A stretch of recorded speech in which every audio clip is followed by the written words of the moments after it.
بسم اللہ الرحمن الرحیم۔ اللہ کی کتابوں پر ایمان۔ اللہ تعالی، اس کے رسول صلی اللہ علیہ وسلم اور اس کی نازل کردہ تمام کتابوں پر ایمان لانا ایمان کا لازمی حصہ ہے۔ اللہ کی کتابوں پر ایمان کا مطلب ہے ان سب باتوں کو ماننا۔ اللہ تعالی نے انسانوں کی رہنمائی کے لیے ہر زمانے میں اپنی کتابیں نازل فرمائیں۔ ہر دور کی کتاب اس وقت کے لوگوں کی عقل، حالات اور ضرورت کے مطابق تھی۔ پچھلی کتابیں خاص قوم اور محدود وقت کے لیے بھیجی گئیں، ہمیشہ کے لیے نہیں۔ ان کتابوں میں اللہ کی عبادت اور زندگی گزارنے کے صحیح طریقے بتائے جس سے اللہ خوش ہوتا ہے۔ ان کتابوں میں ان تمام برے کاموں سے روکا گیا ہے جس سے اللہ ناراض ہوتا ہے۔ آسمانی کتابوں پر عمل کرنے سے ملک میں امن، انصاف اور خوشحالی آتی ہے۔ وقت کے ساتھ کچھ لوگوں نے پچھلی آسمانی کتابوں کے الفاظ بدل دیے اور کئی اہم پیغامات چھپا دیے۔ سب کتابوں کا ایک ہی پیغام تھا، صرف ایک، اللہ کی عبادت، رسول کی پیروی اور آخرت کے دن پر ایمان لانا۔ مشہور آسمانی کتابیں: تورات حضرت موسیٰ علیہ السلام پر نازل ہوئی۔ زبور حضرت داؤد علیہ السلام پر نازل ہوئی۔ انجیل حضرت عیسیٰ علیہ السلام پر نازل ہوئی۔ قرآن مجید حضرت محمد صلی اللہ علیہ وسلم پر نازل ہوئی۔ مسلمان کے لیے ضروری ہے کہ وہ پچھلی تمام آسمانی کتابوں پر ایمان رکھے۔ اب عمل اور پیروی صرف اور صرف قرآن مجید پر کرنا لازم ہے۔ قرآن مجید اللہ کی آخری اور مکمل ہدایت۔ جب انسان علم اور عقل میں پختہ ہو گئے تو اللہ نے آخری اور مکمل کتاب قرآن مجید نازل فرمائی۔ قرآن مجید پچھلی تمام آسمانی کتابوں کی اصل اور درست تعلیمات کا خلاصہ ہے۔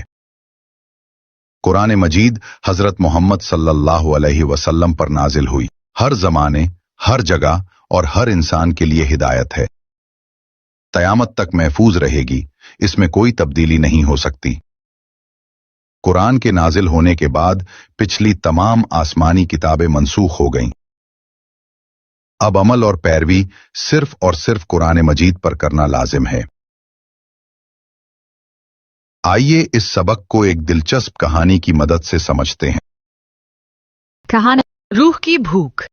دو بھائی یوسف اور عمر جنگل سے گزر رہے تھے۔ راستے میں انہوں نے ایک بکرے کو دیکھا جو گھاس کھا کر اپنا پیٹ بھر رہا تھا۔